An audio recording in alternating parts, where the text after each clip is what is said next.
over to Jo. Thank you. Okay, thank you.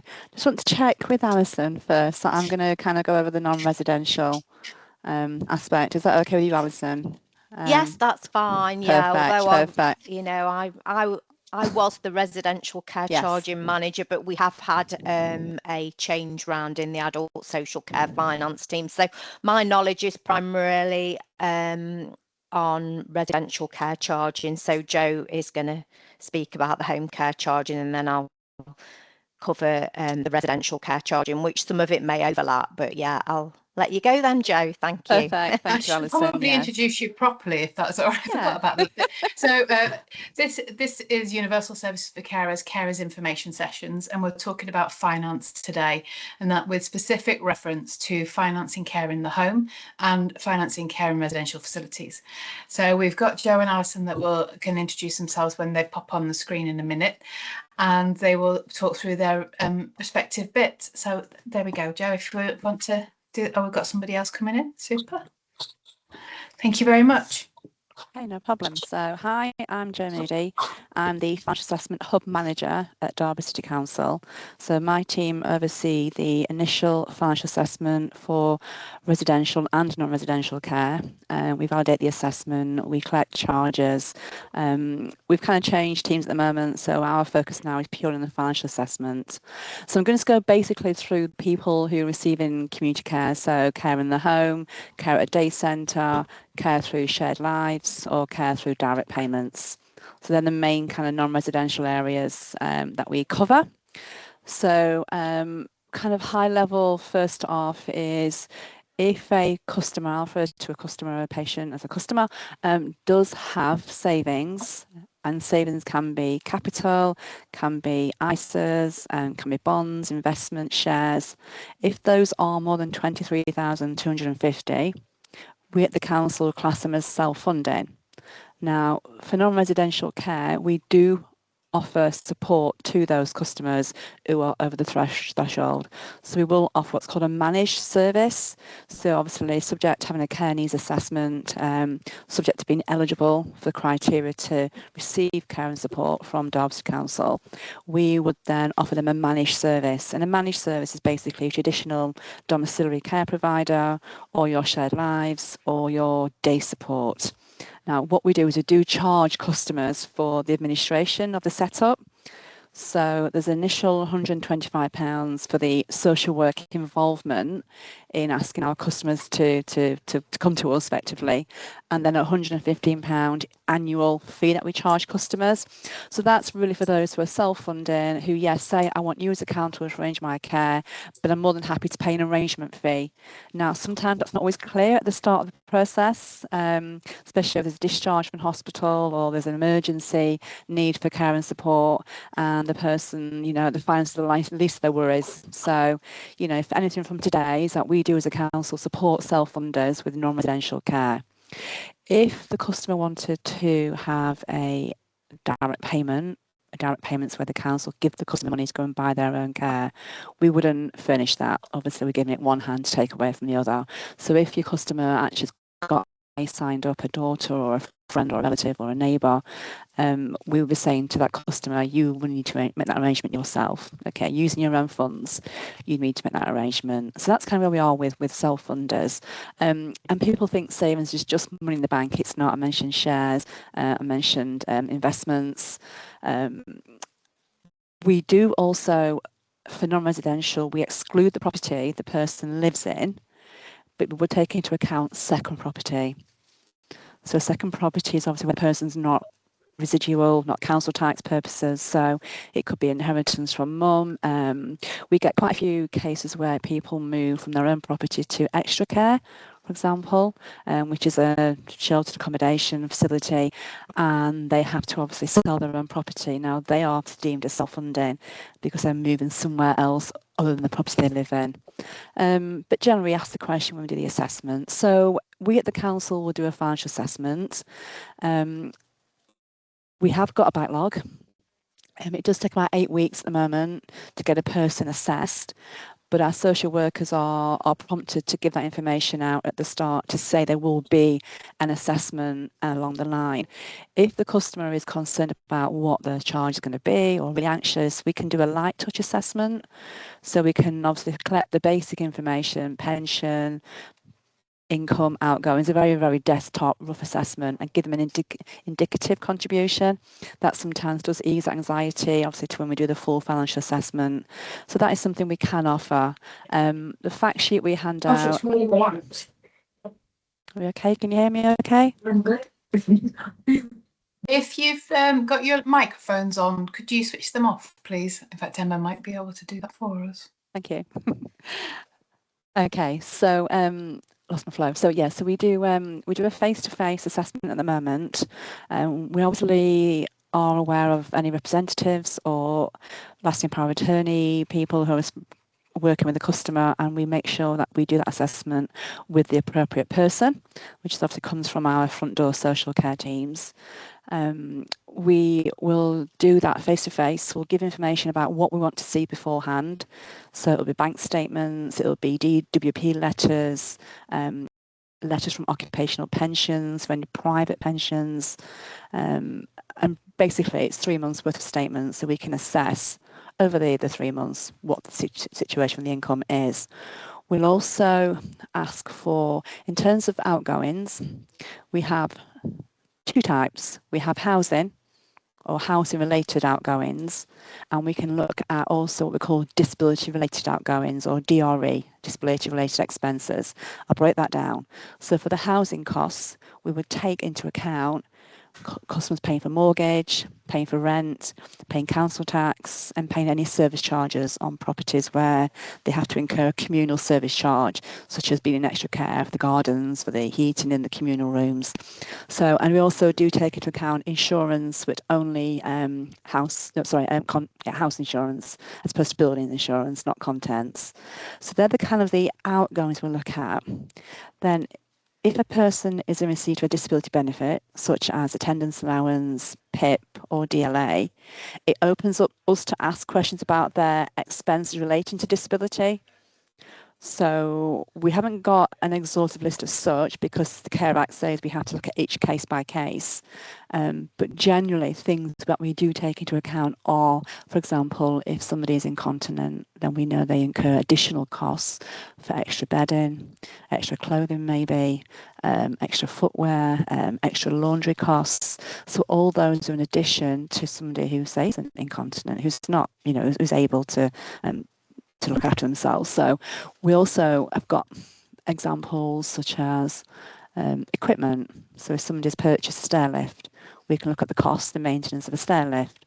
If we look at the cost of a scooter or a wheelchair, or any kind of item that is related to disability. So it's always hard, because we go in there and say, right, okay, can you give us the invoices, the receipts? People don't keep this information for how long they've had it. So we would say, okay, we'll assess on what you're telling us, but try and keep the receipts for the next 3 months. So if we obviously come back and do that review, we can see you've got the evidence. We can also take into things like cleaning, if someone has a private cleaner because they're unable to clean themselves.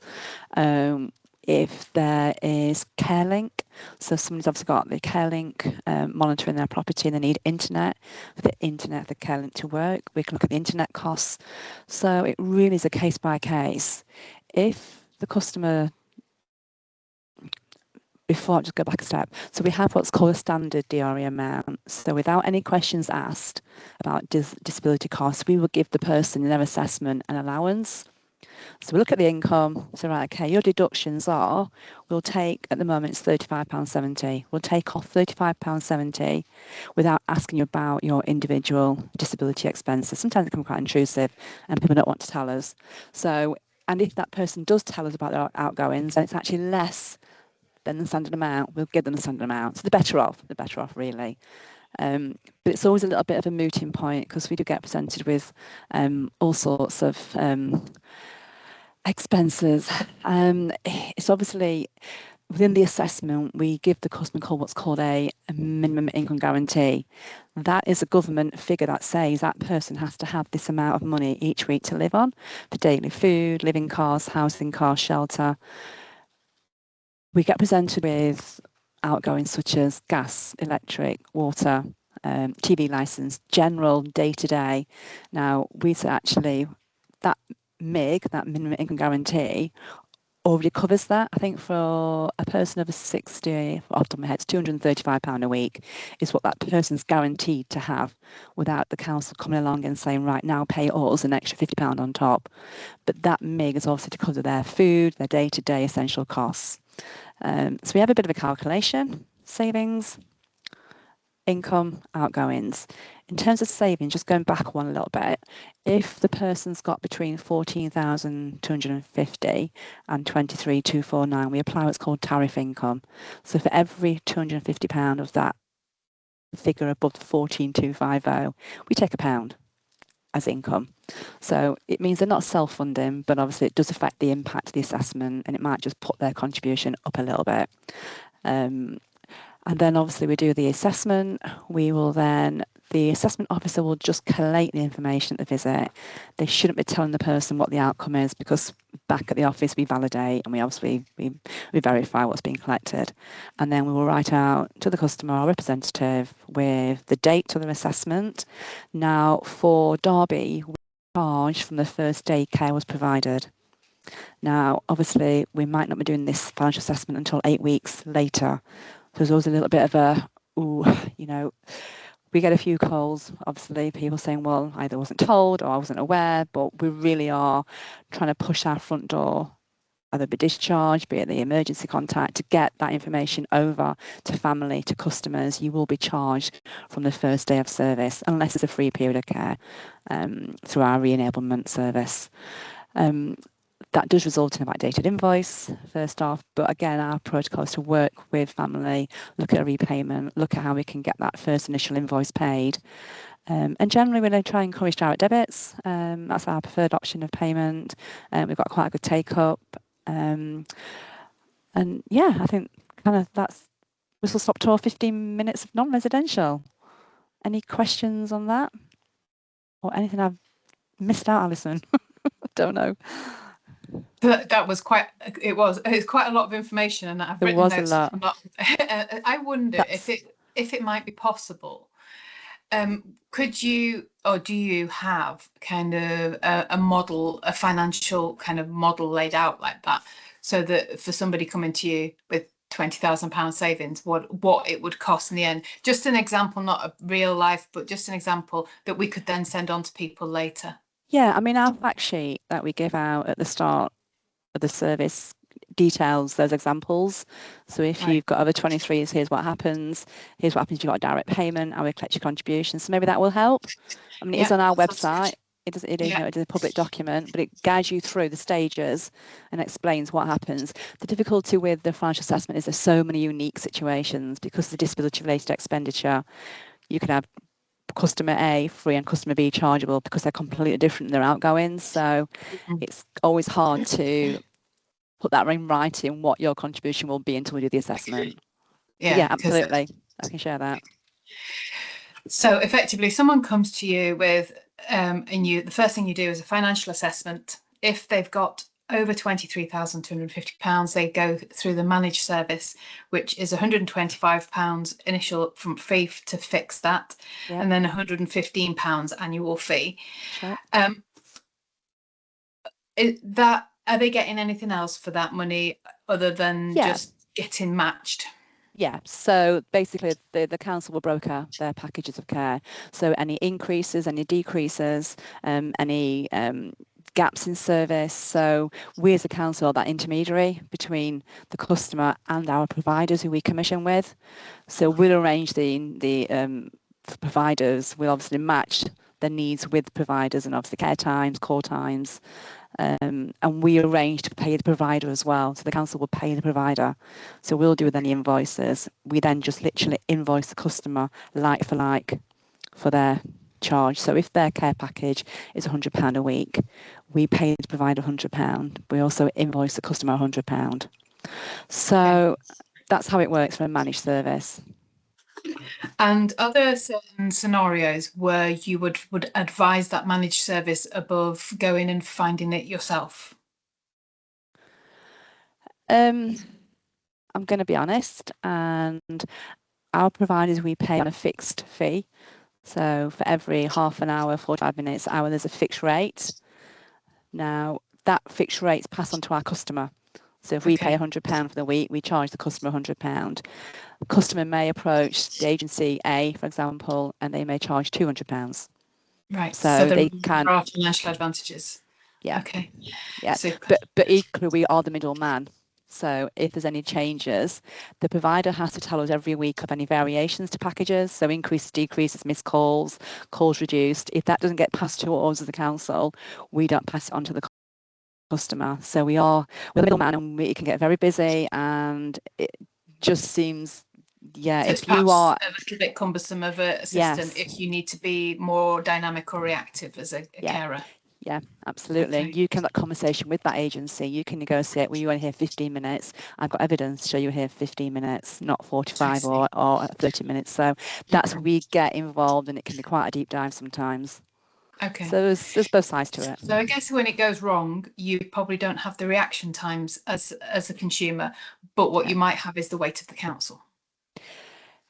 Yes, we do. And obviously we commission with our providers. So there's due diligence, there's contract laws, terms and conditions they have to adhere to. Okay.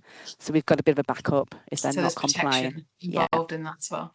Yeah. And then if you're under that 23 bracket, then we'll get that information, we'll pull that information off with the models, so you get a little bit more printed, easier to perhaps consume in your own time information about those charges. But effectively, it's a model of looking what you've got in savings, and then taking it away from that, your outgoings, and your income, and then you come up with a sum that's individualised. Yeah, and the income, we'll look at things like state pension, we'll look at private pensions, we'll look at obviously all your disability benefits, your AA, PIP and DLA. We might look at, they're your main kind of source of income, and obviously ESA and there's no scenario there where, apart from the second home scenario, there's no scenario where the person's home gets taken into account. Not for non-residential care. So for non-residential, we disregard the property the person is living in. Okay. Different for residential. Yeah, I'm going to ask that question later. Yeah. Just okay. That's great. Thank you very much, Jo. I don't think there's anything being put in the chat. But if anybody has any questions that come up and they want to put those in the chat, we can come back to them later. Perfect. So thank you very much for that. Please do hang around for a little while. Alison, are you okay to speak now? Yes, absolutely. Yes. So I'm going to talk about residential care charging. Exactly the same, really, I suppose, as Jo's with, but we don't give disability related expenses, but I'll go through it all anyway. So if somebody needs some financial support with residential care charges, somebody moves into a residential home, the first thing that we have to do as a council is make sure that that person needs care in a care home. So very often people make their own arrangements to go into a care home. It's sometimes emergency situations, isn't it? So, people move in sort of probably on a respite basis and then end up stopping. But the first thing the council has to do before anything else is a care assessment under the Care Act to determine that somebody needs that 24-hour care in a care home. We can't give the financial support if that doesn't go ahead. So that's the first thing. Now, if somebody does have a savings capital over the level of £23,250, excluding the value of the home that they live in, then they are required to pay the care home directly, and we don't actually get involved as a council on the residential side, which is different to the home care side. So it is totally up to the person to make their own arrangements for the care with the care home. Now, just to explain that care homes do generally charge people who pay for their own placements more. There's nothing the council can do about that. Care homes are a business and they can absolutely charge what they want to. We don't have any control over that. Unfortunately, that's the way it is, that generally people who are classed as self-funding, where they've got savings over the £23,250, care homes do tend to charge more. So just to sort of start with that. So anybody that's got capital of £23,250 or less,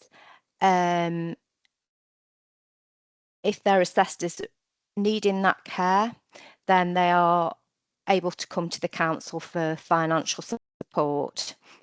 And similarly, we collect the details of somebody's income and capital to complete a financial assessment to work out the charge for that care. Now, the social workers will give out normally the guidance leaflets about care. There's a general guide and a question and answer guide that says, do I have to pay for my care? And it talks about if somebody goes in for short-term care or respite care, or if somebody goes in for long-term care, and what sort of things we take into account, like the state benefits and occupational pensions and capital, and where capital's held jointly and things like that. It goes into those sort of questions. So hopefully, like I say, those guides are on our website. So if you want to have a look at those, please do so. And there are contact details on the back of those guides, so that you can speak to the teams if you've got any queries. So we have a visits team that collect the financial information. It is important, if somebody goes into a care home, that the money is put to one side, because as Jo explained, we are behind with completing the financial assessment. So when we collect the charges to start with, when we've completed the financial assessment, there are usually a few weeks arrears. So with the residential care charging, the general charge is based on somebody's income. So we add up all the income. And again, there's the tariff charge against capital between £14,250 and £23,250. We take that tariff charge into account, and then we knock off a personal allowance, which is set by the Department of Health and Social Care. And that personal allowance for people in residential care is currently £30.65 a week. I know that doesn't sound a lot. It didn't increase for many years, actually, but that's for people to purchase what they need to, as they wish, like hairdressing, toiletries, chiropody. That's the amount that the government has set. Now, a difference, obviously, with residential care is where somebody actually owns their property. If there's somebody that is still needing to live in that property, such as a spouse or a partner, that property wouldn't be taken into account. Also, we disregard or don't count properties where there's a relative that is living in the property who is 60 or over or disabled and has continuously lived in that property prior to the person being admitted into care. But if the property is left empty when somebody moves into a care home, or somebody lives in it and they don't fit into the criteria for that property to be disregarded, then the property value taken into account in the financial assessment 12 weeks from the date long-term care is provided. Okay, so what that actually means to somebody is that they will be liable to pay the full cost charge for their care, because their property values do exceed £23,250 mainly, unless we do find that people have taking out an equity release on the properties and things like that can impact on the value that we can take into account. But I don't want to overcomplicate things today. So we don't force anybody to sell their property during their lifetime. But what we do ask for is that customers participate in something called the deferred payment scheme. And what the deferred payment scheme does is it offers somebody a loan so that they can pay the care, so that the council can pay the care home, and then the customer will still be required to pay a charge from their income and capital towards the full cost, but the balance will be deferred against the value of the house. There are interest charges and there is an admin fee for the deferred payment scheme. And the charges that are being deferred will have to be repaid when the property is eventually sold or from the estate of the person. So that's really what happens in terms of the deferred payment scheme. And there are some more guidance leaflets again on our website about property and the disregards I've explained and the deferred payment scheme, but it does get quite complicated. So I'm happy, if anybody's got any questions about it, to ask me, or ask me individually. That's absolutely fine. But can I just clarify, when you yeah. said that if the person, because we're a carer service, there's an awful Sure. lot of people that move in with perhaps elderly parents or siblings, Yeah. or as they age, and then they have lived there continuously. But how long is that continuous period? That's a very good question, because it doesn't specify how long that has to be. So we have to look at each case individually, really, and really understand why that person moved into the property when they did. So if it was sort of only a month before, you may question why that was, and what we have to do is look at, has that person got anywhere else to live, have they just moved in temporarily, that sort of thing. So there's some within the charging guidance that we use, it tells us what to look for, if somebody's moved into that property. So it doesn't specify that time, but obviously that's something we would look at on an individual basis, if that makes sense. Yeah.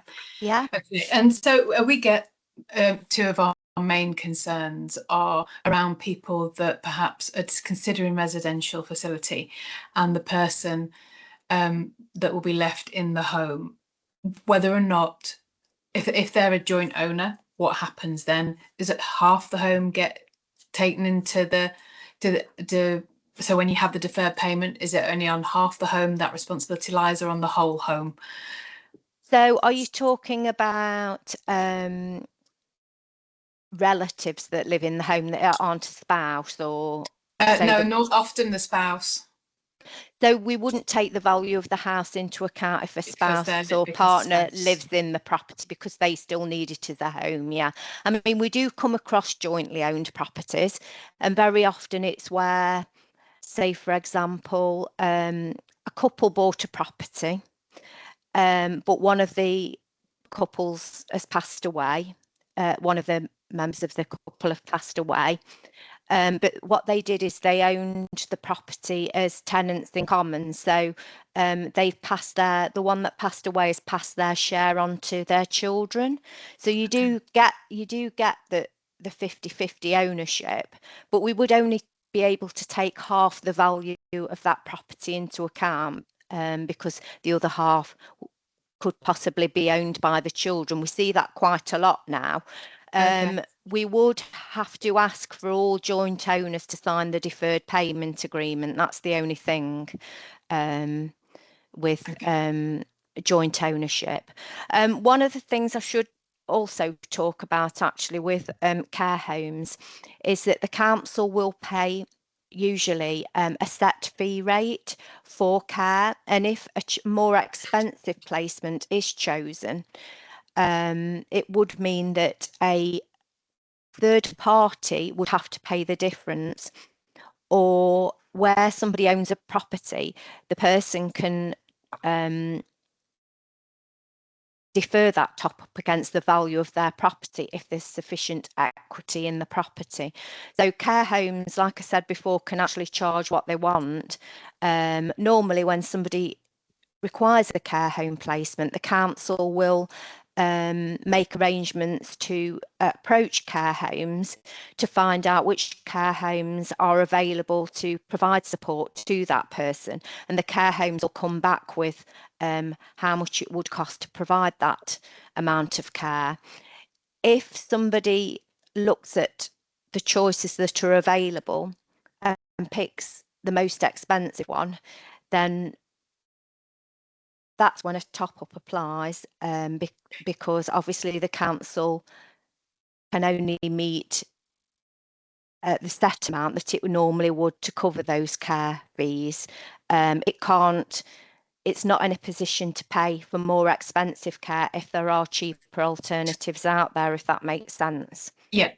So I was asked recently by a carer that the person that they cared for is in a residential facility and is self-funding, but they were getting quite close to that threshold. I see, and yeah. we're starting to worry that the council might move them to a more expensive property, that they wouldn't be able to, and if they couldn't afford the top-up fees, what would that leave them? Could you explain what might happen in that scenario?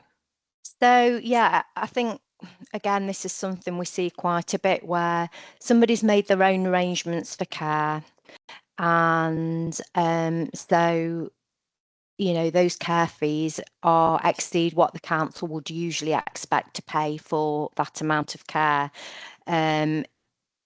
Once the capital drops to the upper threshold of £23,250 and somebody's entitled to financial support, normally the council would ask the care home if they would be able to drop the rates if there's nobody to pay that difference, if there isn't a third party, you know, a family member who can pay that difference.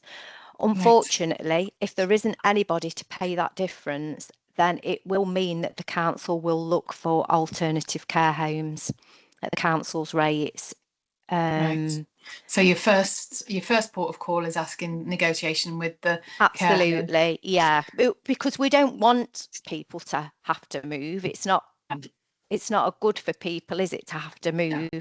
You know, it can be detrimental to people's health needs, and we would obviously assess those health needs as well and make sure that that wouldn't be completely detrimental for somebody to have to move. You know, we do have to check that as a council, but it does happen that people do have to move, and I think that's very difficult for people when they make their own arrangements, that some people don't actually realise that that's the situation, that, you know, I suppose you think that the financial support will be there in time with that particular care home, but some care homes just will not reduce their fees, unfortunately. So it is important, you know, that people bear that in mind and maybe have a chat with the homes when they first make their own arrangements for care, to see if the care homes would reduce fees to the council rates when funds run out. Okay. Yeah. That's a good tip. Thank you. Yeah. So there are a couple of questions that have popped up on the chat. Oh, okay. The first one is, if a carer gave up work and moved into the property to be the carer and would be homeless if the cared for passes, what would the outcome be for that carer? And I think that carer obviously isn't a spouse in this scenario. Yeah, so again, it depends if the carer is 60 or over or disabled themselves. So that's something we look at. Like I said, we don't force it. It all depends when the carer moved in, but we don't force a sale of the property during somebody's lifetime. So, but we would ask for, obviously, under the deferred payment agreement, payment of the care fees from somebody's estate. So it would be about raising the funds at that point, and it would all depend on how long somebody's been in care. There is sometimes a discretion. There is a discretion, sorry, not sometimes. There is a discretion in the charging rules for us to consider situations where somebody's given up their own home to care for somebody and moved in with them. If they don't fit into the criteria for it to be disregarded, and that would be considered at senior management level. So if somebody wanted to put a case forward to say that they felt that the property should not be counted in the financial assessment of charges, there is that discretion there in the charging rules, and we have to point that out to people, and that would, like I say, be considered by senior management as to whether we would disregard the property on the case that somebody's put forward. But we don't always disregard the property, so I can't, I have to manage expectations on that and say it may not be disregarded, it may still be counted, and then obviously we would expect payment of charges from the estate. Yeah. So there is a question here about the financial assessments. The person that answered the previous question has said thank you. So if financial assessment is undertaken, is a financial assessment undertaken regularly? So is it just a one-off right at the beginning, or is that repeated? And if someone is self-funding through their savings, and as such their savings are dwindling because they're paying for care, can they be moved from self-funding to council funded? Right, so financial assessments, if the council is involved with somebody's financial arrangements, then a financial assessment is undertaken at least once a year. But people can come to us and say every 6 months if they wanted to, and say, my savings are reducing. Can you reassess the charges? And certainly, I think, Joe, if you want to jump in, because obviously you're involved with the self-funded people from a home care side. Do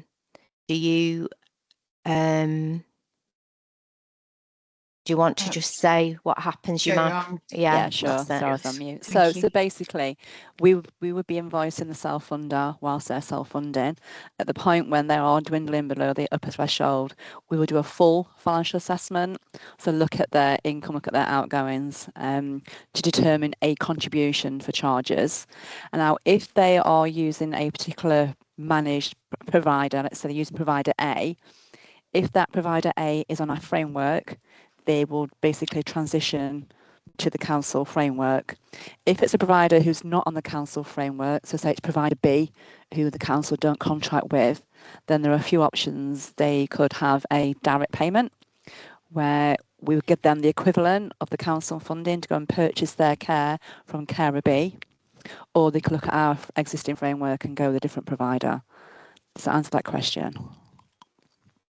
Yes, I think so. But Shabana will let us know if it doesn't, hopefully. Okay. So there is another question here. What happens if the cared for has no bank accounts in their own name, as they're all in the carer's name, and the house is within the carer's name? So would the care for then become fully funded through the council? There's never full funding through the council. Everybody has to pay a charge for the care unless they are getting full health funding or they're being provided with aftercare services under Section 117 of the Mental Health Act. So everybody has to pay a charge based on their income. And it all depends, really. If the account's in the carer's name, is it just the customer's money that's going into that account? Because if that's the case, then it will be treated as the customer's money, because very often what happens is a carer maybe would become something called an appointee. I don't know if you know about that term, where the DWP appoints somebody to deal with a customer's state benefits. In those circumstances, very often the appointee has to open a bank account so the benefits can be paid into that account, benefits and pensions can be paid into that account, but it is actually the person's money, it's not the carer's money. So that's what we would look at, really. Is it because really, as an appointee, you shouldn't mix the money up with your own. You should always have a separate bank account into which the person's money goes. So always make sure that money is kept separate from your own. You shouldn't mix it up with your own. So I would recommend that if you are a carer and you are mixing money up with your own, then please open a separate bank account. It could be still in your name, but it is actually the person's money, if that makes sense.